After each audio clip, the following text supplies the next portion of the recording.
Salve, querido primo distante! Tudo tranquilo? Seja muito bem-vindo ao 5º episódio deste podcast que a gente trata sobre histórias de famílias, sobre genealogia, sobre aspectos de pesquisa para você ter novas ideias, novos caminhos, poder se aprofundar mais ainda em toda a história que você ou ainda deseja começar, ou já tem feito há algum tempo. Meu nome é Richard Hautmann, sou pesquisador familiar, genealogista, e eu amo fazer pesquisas. Bora lá! O tema escolhido para esse episódio é compartilhamento, trocas. Isto é um ponto de extrema importância dentro da nossa pesquisa. E isso vale para qualquer tipo de pesquisa que você esteja fazendo. Seja uma pesquisa histórica, seja uma pesquisa familiar, seja uma pesquisa acadêmica. Isto vale para qualquer tipo. Quando a gente está fazendo uma pesquisa, aqui no nosso caso, abordando a pesquisa histórica familiar, às vezes a gente tem aquele receio de trocar as informações, trocar os dados que a gente conseguiu com outras pessoas, como se fosse algo secreto nosso, sabe o Gollum do Senhor dos Anéis? My precious. Tipo isso. Então, a gente às vezes fica querendo pegar aquela informação só pra gente agarrar com unhas e dentes, como diz, e a gente acaba não trocando com outras pessoas. Eu digo informações, mas isso vale como fotografias, objetos, outros dados que possam colaborar para a nossa pesquisa. E como nos demais episódios, eu gostaria muito de poder compartilhar um pouco da minha experiência sobre esse assunto dentro da nossa pesquisa. Como eu já falei, eu pesquiso a minha história familiar desde 1999, século passado, milênio passado, ou seja, já há um bom tempo, né? Esse ano eu faço 25 anos que eu comecei a pesquisar, né? Aliás, já deve estar fazendo, né? Porque que eu me lembre, eu comecei minha pesquisa em janeiro de 1999, porque afinal de contas eu estava na praia. Então, possivelmente eu estava fazendo por esses dias agora 25 anos de pesquisa. 1/4 de século, gente do céu, quando você para pensar, aí você até dá um negócio. Mas enfim, é um pouco estranho pensar isso, né? Tudo bem que eu comecei também a pesquisa, eu tinha 14 anos, né? Então faça as contas aí. E eu fico feliz por ter começado essa história de pesquisa logo cedo, né? Eu vejo muitos casos, muitos relatos de pessoas que compartilham a sua experiência comigo, que começaram bem mais tarde, né? Com 30 anos, mais, né? Não é um impeditivo, né? Você pode começar a sua pesquisa na idade que for. O fato é que a gente está lidando com o tempo dentro da nossa pesquisa, né? E quanto mais tarde a gente começa, menos informações de histórias orais, lembra do episódio anterior, a gente vai conseguindo, né? Porque infelizmente as pessoas vão falecendo. Então a gente tem esse grande empecilho dentro da pesquisa que é o tempo. Quanto antes a gente consegue começar a nossa pesquisa, melhor vai ser, porque a gente vai conseguir localizar informações, a memória das pessoas é melhor quando mais jovem, né? Então é um ponto importante a ser levado em conta. Mas nada que impeça de você começar a sua pesquisa no momento que for oportuno. O importante é começar. E eu lembro de que quando eu comecei a minha pesquisa, realmente eu dei força a minha pesquisa pelo ano ali de 2004, mais ou menos aí 2005.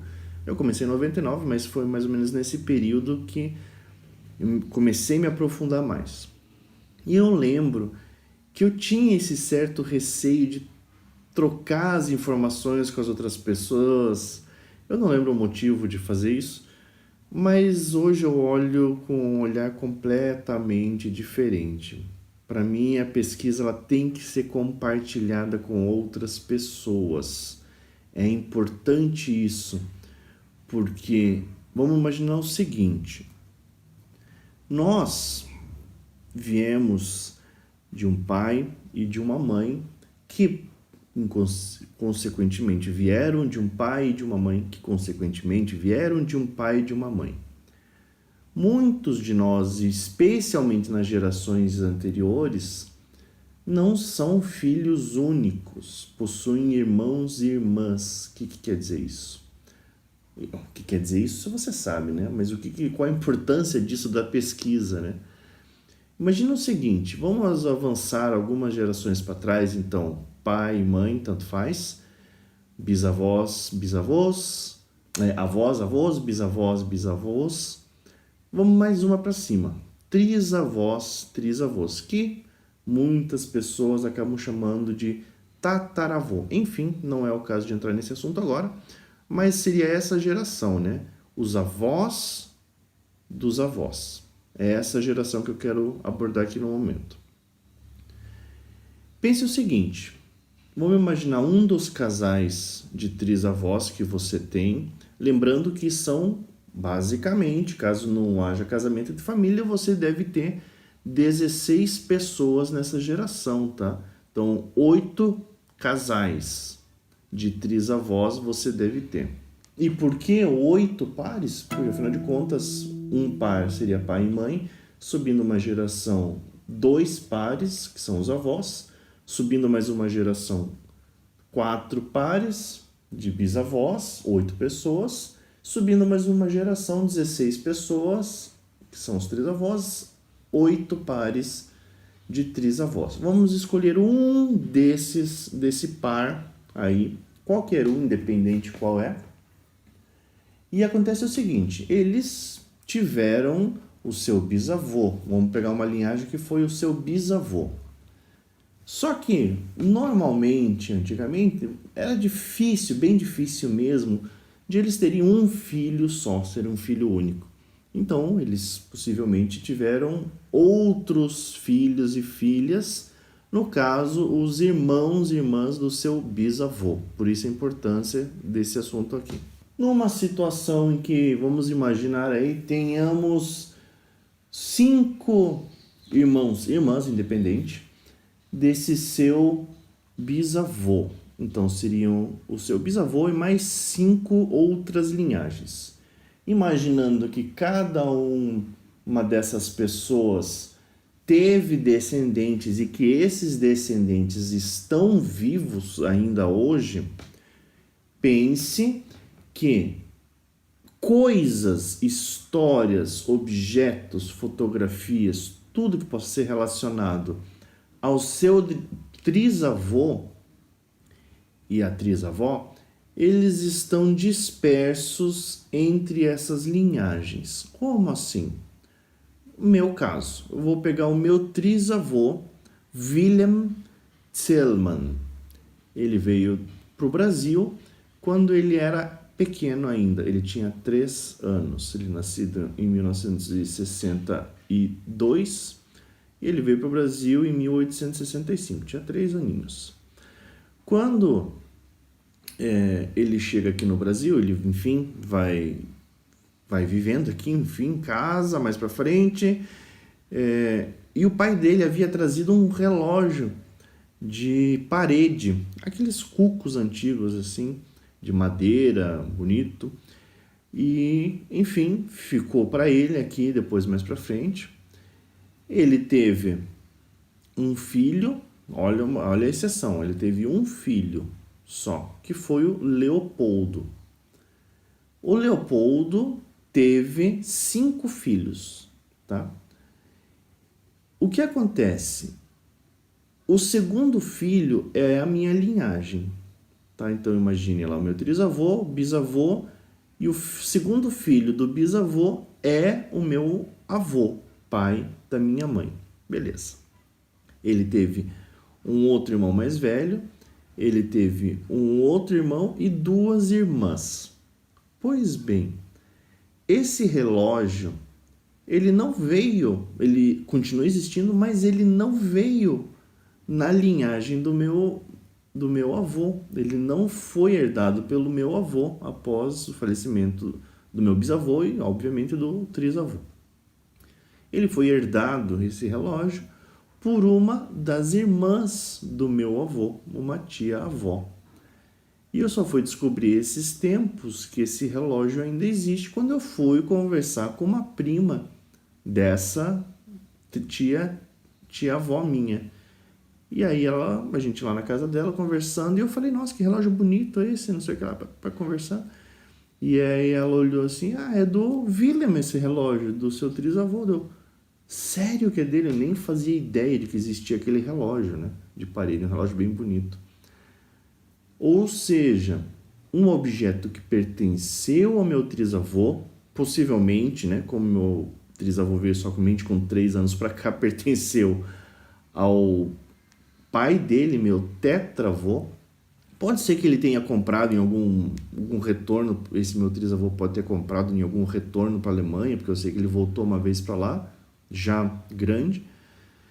Mas, enfim, eu digo que pertenceu ao meu trisavô, não sei se é do meu tetravô.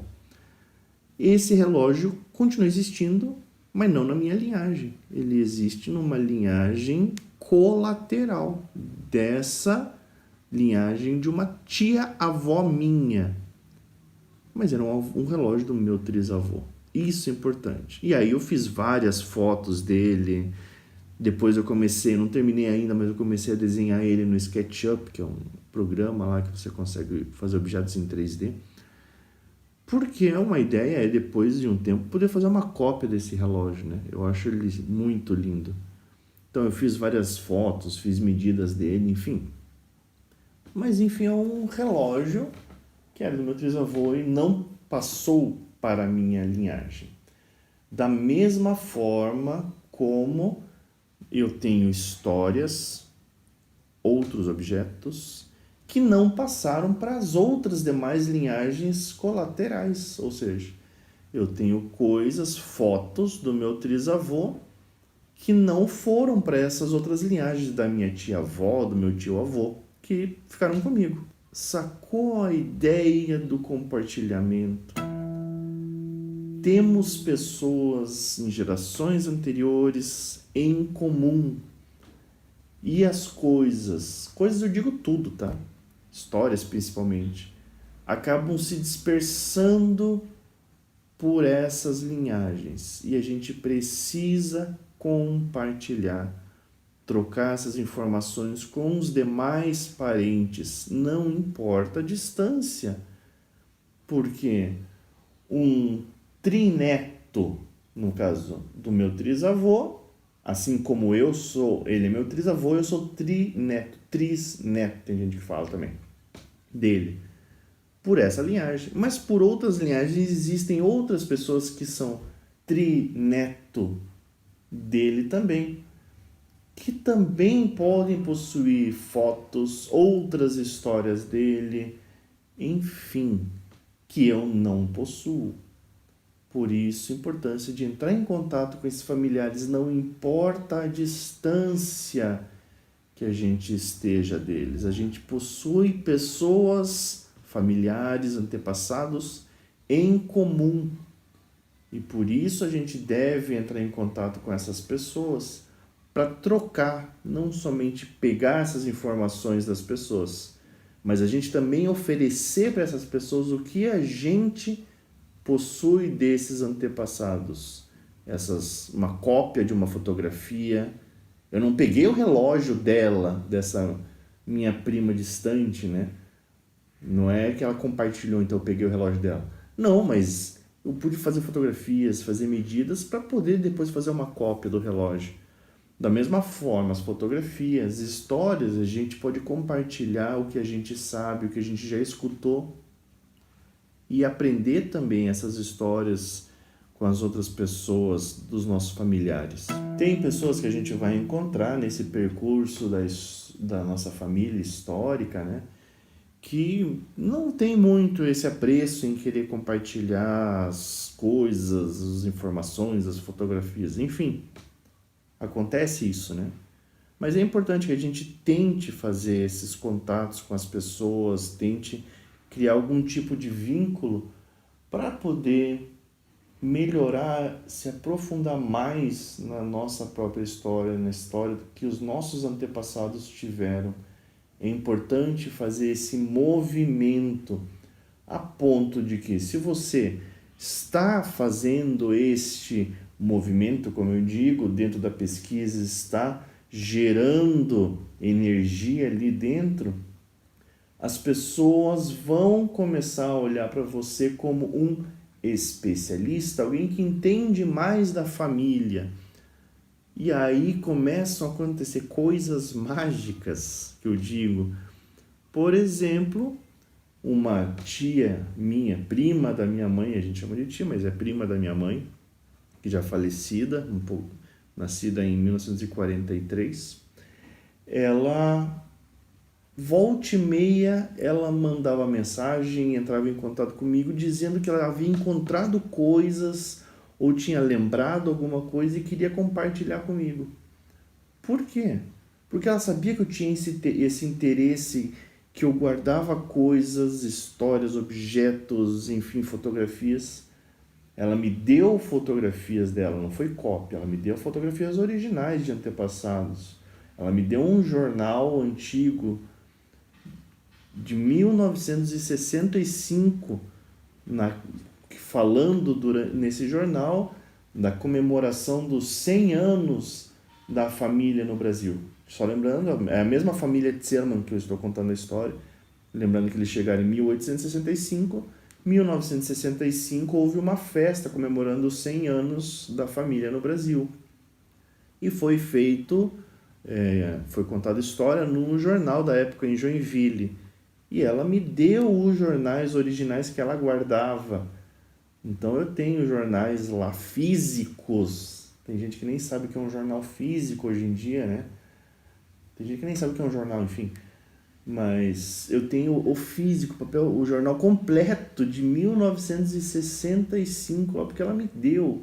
Porque ela via em mim alguém que preserva a história da família. Então isso é muito importante. As pessoas começam a te olhar com esse olhar diferenciado de que você é alguém que tem um zelo, que tem um cuidado pela história da família, e você pode tem o direito de ficar com determinadas coisas porque você vai cuidar melhor. Em vez de fotografias serem jogadas no lixo, as pessoas acabam preferindo deixar com você. Isso é extremamente gratificante dentro da pesquisa, esse olhar que as pessoas vão tendo com você. Uma outra prima de um outro ramo meu também do lado materno, mas ela chegou no final do ano passado, no começo do ano passado, também estava na praia por coincidência, e ela falou assim, olha, eu tenho uma caixa de fotografias lá que deve ter antepassados seus, porque a mãe dela havia falecido, uma parente um tanto distante, mas enfim, de mim e da minha mãe, mas era parente no final das contas, né? E ela falou assim, tem um monte de fotografia antiga lá e agora que minha mãe faleceu, a gente não sabe o que fazer com isso tudo, eu vou te dar essas fotografias. E aí ela mandou pela filha dela que mora aqui em Curitiba um tanto de fotografias antigas assim. É algo, nossa, quando você pega aquilo lá, e fotografias antigas mesmo, assim, 1900 e bolinha, lá no começo, assim, 1920, 1930, fotografias de 100 anos. E você olha assim, caramba, que massa isso. Ou seja, esse compartilhar é extremamente importante dentro da nossa pesquisa. E por compartilhar, eu gostaria de agradecer muito a todas as pessoas que estão, que assistem os vídeos no canal do YouTube. Se você já é inscrito lá no canal do YouTube, eu agradeço muito, porque essa semana chegamos a 7.000 inscritos lá, 7.000 pesquisadores que estamos nesse grupo e podemos compartilhar histórias, compartilhar momentos, compartilhar dificuldades, caminhos de pesquisa, porque a minha pesquisa é uma realidade entre inúmeras realidades de família. Por exemplo, eu não sei como faz uma pesquisa no Maranhão. Eu nunca fiz uma pesquisa no Maranhão, porque eu não tenho família lá e eu nunca tive a oportunidade de pesquisar alguém de lá. Então é uma realidade totalmente diferente da minha. Menor de forma alguma diferente, sim. Tão importante quanto a minha pesquisa é a pesquisa das pessoas lá do Maranhão. Então eu gostaria de agradecer imensamente por isso.